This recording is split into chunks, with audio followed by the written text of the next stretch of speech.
저소 열 스트레스 저감을 위한 스마트 축사 환경 조절 기술 고도화 및 실증이라는 주제를 가지고 제가 발표를 드리도록 하겠습니다. 2011년도 기상연구소의 발표에 따르면 당시 폭염일수가 한 8.8일 정도 됐는데요. 2050년에 달하면 이 3배에 해당하는 폭염일수가 나타날 거다라고 기후변화 시나리오에서 그렇게 발표를 했습니다. 근데 사실 이 수치는 2018년도 폭염일수가 30일이 넘어가면서 그 기록이 깨져버렸습니다.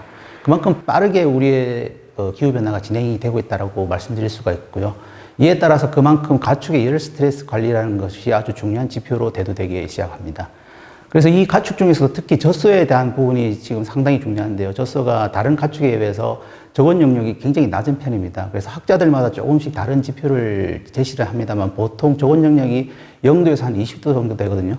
그래서 이런 젖소가 열 스트레스 받게 되면은 사료 섭취량도 감소하게 되고 각종 질병도 나타나게 되고 번식에도 문제가 생기게 됩니다. 특히 가장 큰 문제는 산유량이 감소하는 데가 있는데요. 이렇게 산유량이 감소하게 되면 농가의 이제 수익이 감소하는 그런 문제가 발생이 되게 됩니다. 그래서 이런 열 스트레스 관리를 어떻게 잘 하느냐가 이제 낙농에 있어서의 열 스트레스 여름철 혹서기의 어떤 관리의 중요한 지침이 되고 있습니다.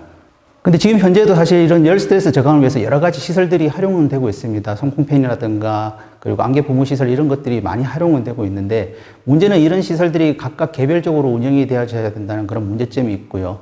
그리고 그 관리자의 어떤 객관적 판단에 의해서 이런 것들이 온오프 된다는 그런 좀 문제들이 있습니다. 그래서 앞서 설명드린 바와 같이 젖소의 경우에는 0도에서 20도씨가 저온 영역인데 사람이 느끼는 거하고 좀 차이가 나죠. 그러다 보니까 관리자의 어떤 그런 객관적 판단이 오히려 더 생산성을 저하하는 그런 원인이 되기도 합니다. 그래서 이런 것들을 저희들이 좀 더 스마트하게 관리를 하는 것이 농가에 있어서의 열 스트레스를 줄여주는데 이제 효과가 있지 않겠냐. 그래서 이런 것들을 한번 실증을 해보자. 라는 그런 목적을 가지고 이 과제를 수행하게 되었습니다. 그래서 먼저 저희들이 가장 중요한 것은 이제 온도뿐만 아니라 습도를 고려해서 체감 온도를 가지고 우리가 관리를 해보자. 그래서 THI 지수라는 것들을 저희들이 이제 산정을 하게 되고요. 그리고 그런 것들을 기준으로 해서 이런 여러 가지 시설들을 통합해서 제어하자. 라는 두 가지의 큰 어떤 그런 절차를 가지고 진행을 하게 되었습니다. 그래서 먼저 하드웨어적인 것들은 이제 기업의 도움을 받고 나머지 소프트웨어 그리고 또 현장 실증들은 저희 축산가공원에서 진행을 하게 되었습니다. 그랬을 때 이제 THI 값은 NRC에서 제공하고 있는 그런 이퀘이션을 따라서 저희들이 했고요. 그리고 그 범위도 이제 이미 밝혀진 바와 같이 연구되어진 그런 것들을 기준으로 저희들이 여러 가지 장치들을 제어를 하게 되었습니다. 그랬을 때 먼저 이제 마일드한 상태에서는 이제 송풍팬을 작동을 시키고 그 다음 좀 더 단계가 넘어가게 되면은 이제 안개 분무 그리고 좀 더 이제 극심한 열 스트레스 받게 될 경우에는 냉수 공급을 하는 그런 식으로 저희들이 이제 시설들을 제어를 하게 되었고요. 더불어서 여러 가지 화재 감시라든가 CCTV들을 농가의 편의를 위해서 같이 작동하도록 그렇게 저희들이 구성을 했습니다. 그래서 실험은 자체 저희들은 3가지 농가 형태에 대해서 실험을 수행했습니다. 그래서 뭐 사진에 보시는 바와 같이 비닐로 된 우사, 그리고 함석 철판으로 된 우사, 그리고 부분 썬라이트로 재질로 된 그런 우사 이렇게 3가지 형태로 나눠서 저희들이 실험을 했었습니다. 그랬을 때 노화된 시설들을 또 정비를 하고 그리고 전력이라든가 이런 것들을 저희들이 보수를 해가면서 현장에서 실증을 수행을 하였고요. 그리고 PC 버전과 앱 버전 2가지를 저희들이 각각 관리 프로그램을 다 만들어서 적용을 했습니다. 그래서 먼저 그림에 나타난 바와 같이 이제 PC 말고 앱 버전을 통해서 보게 되면은 휴대폰을 통해서 농장 현장의 상황이라든가 제어가 가능하도록 그렇게 저희들이 구성을 했습니다.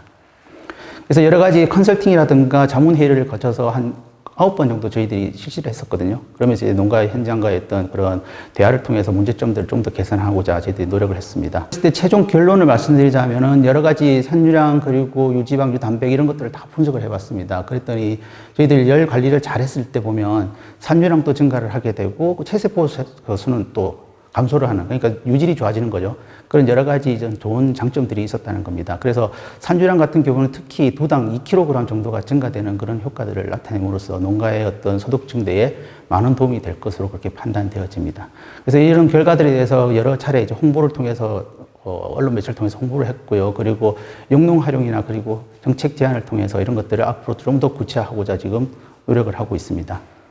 그래서 지금까지는 저희들이 연구 결과들을 가지고 영농 활용 제출까지 완료가 되었고요. 이걸 가지고 농식품부에 이제 좀 더 보급을 촉진하고자 하는 정책 제안을 하려고 합니다. 이렇게 되면 이제 농가의 보급이 좀 더 될 거고 스마트한 이런 여러 가지 관리 기술들이 농가에 보급이 되면 우리나라 낙농 산업에도 좀 더 큰 도움이 되지 않을까 그렇게 생각을 하고 있습니다.